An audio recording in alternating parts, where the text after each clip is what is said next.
I don't know what it is about Tim Leiweke, but he rubs me the wrong way. He is now the COO of MLSE. And he gave an interview. Of course, it's a downtime. It's kind of quiet, so it's getting a lot of play here.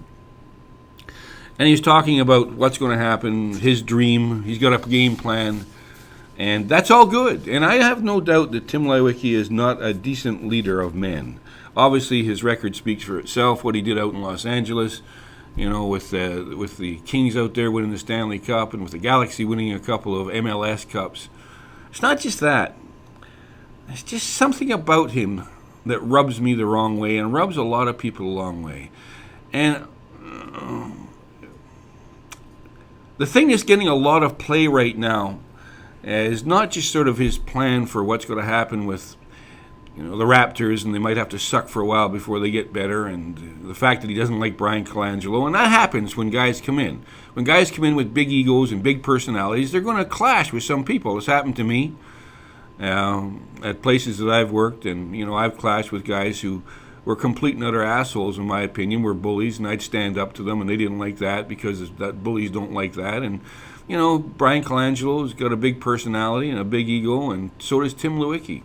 I just don't like him. There's something about him that rubs me the wrong way, and maybe, at the end of his tenure here, hopefully, the way he handles things and his game plan will give long-suffering Toronto fans the championships they want as far as Maple Leafs are concerned, as far as the Raptors are concerned. Certainly TFC can't get any lower than they are.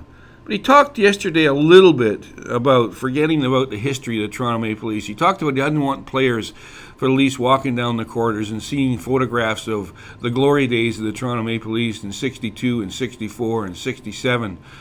They won 4 Stanley Cups in the 1960s. And, he wants all those pictures taken down. He wants the guys to be reminded it's their legacy. I get that. I understand what he's saying. It's time we had a different focus here. Get all the ghosts, get all the cobwebs out. I'm going to bring in a brand new game plan. Excuse me. Tim Leiweke, I don't need some Yankee Doodle dandy coming in here telling me, or any Leaf fan, or any Raptor fan, or any sports fan in Toronto, I want to forget about the past of this great city. How come it's okay for the New York Yankees to constantly trot out their great players and celebrate the great times and the great careers of Mickey Mantle and Joe DiMaggio and Roger Maris and on and on and on, and Whitey Ford and all the great players that they've had over the years, Tony Kubek and Tom Tresh, and we can go on and on and on and on. How come it's okay for the Montreal Canadiens to constantly celebrate Jean Beliveau and Henri Richard and all those touching and moving ceremonies they have when they're celebrating yet another Montreal Canadian as the season gets underway, as they pass the torch around each other? And there's nothing wrong with celebrating that. As a matter of fact, we should celebrate it. And don't tell me that I can't celebrate Wendell Clark and Dougie Gilmour and Darryl Sittler, and going back further to Frank Mahovlich, and all of the greats. Johnny Bauer's still alive, Tim Leiweke. He's living in this town, one of the most popular Maple Leafs of all time. There's nothing wrong with celebrating the past. There's nothing wrong with the fact that the Toronto Maple Leafs, although they haven't won a Stanley Cup since 1967, still have 13, which is the second most of all time, behind the Montreal Canadiens, who've got 24. Detroit Red Wings still celebrate Gordie Howe and Ted Lindsay and all the great players they have. New York celebrates its greats. Joe Namath is constantly being trotted out there as one of the great New York Jets of all time. Don't come in here and tell me that you're going to take down the pictures of the great history and the great past of the Toronto Maple Leafs. And particularly when so many of those great Maple Leafs are still part of our lives and our community. We haven't had a great time as far as Maple Leaf fans are concerned, as far as Cups are concerned, since 67, but that doesn't mean there aren't guys there that are role models to our children, and who are guys that we can't wait to meet and look forward to meeting, and can't wait to get on the radio and on the website here at NextSportStar and on the television to talk about games in the past. Don't tell me I can't celebrate Dougie Gilmour's double overtime goal, when he put one in against Curtis Joseph when he was playing for St. Louis, one of the greatest goals of all time for the Toronto Maple Leafs. I would have to think that Lanny McDonald's goal in overtime against the New York Islanders, and Lanny McDonald's still a guy that I look forward to having on here to talk to about it, isn't one of the great goals for the Maple Leafs, or Darryl Sittler's 10-point nights. Those are things that sporting legends in this town are made of. Those are memories that we cherish, and we should cherish, and we should celebrate. Don't you dare come in here, Tim Leiweke, and take down the pictures at the ACC of the great moments in Maple Leaf history and start to replace them with the team that we've got right now. I know that they are a legacy. I know that we have to win and go forward. We all know that. There's nobody on the Maple Leaf team that doesn't want to do that. There's nothing in their DNA that is wrong with them looking back and meeting and rubbing shoulders and getting advice with and talking to the greats like Dougie Gilmour and Darryl Sittler and Wendell Clark about how they're going to handle the media in town and what's it going to be like and what is it like. Tell me what it's like when we win in this city. You got a taste of it this year, although they sadly and tragically collapsed in the last 10 minutes of their Game 7 against the Boston Bruins. They got a taste of it. This town's hungry for it. But there's nothing wrong with celebrating and remembering the great days that there have been for the Maple Leafs. It doesn't mean they're going to play any better or any worse.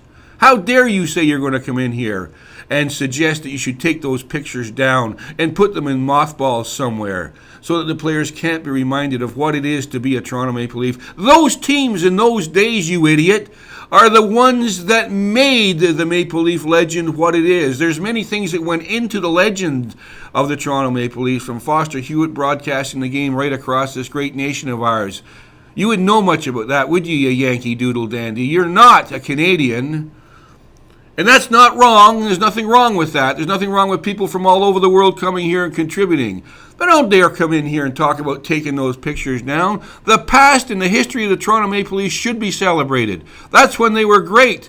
And there's been many good and great players who have come through here since, obviously not enough great ones, who have tried their best to continue that tradition.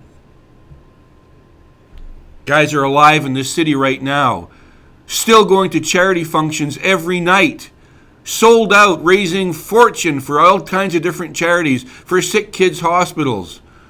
They're getting sold out because people still want to go out and see the great Dougie Gilmour and Wendell Clark and Darryl Sittler and on and on and on. And guys who aren't even that good. Speak to Bobby McGill. He's on here on a regular basis. Go ahead, ask him what he thinks. Let's talk to Mark Osborne. Guy was a grinder in hockey. Still, everywhere he goes, he's asked to go and speak. I'd like to go and see Mark Osborne. I mean, these guys, there were lesser lights, but they were Maple Leafs who conducted themselves with dignity and contributed towards a team and are still favorites. Don't dare tell me you're going to take down those pictures or suggest that somebody does and put them in mothballs.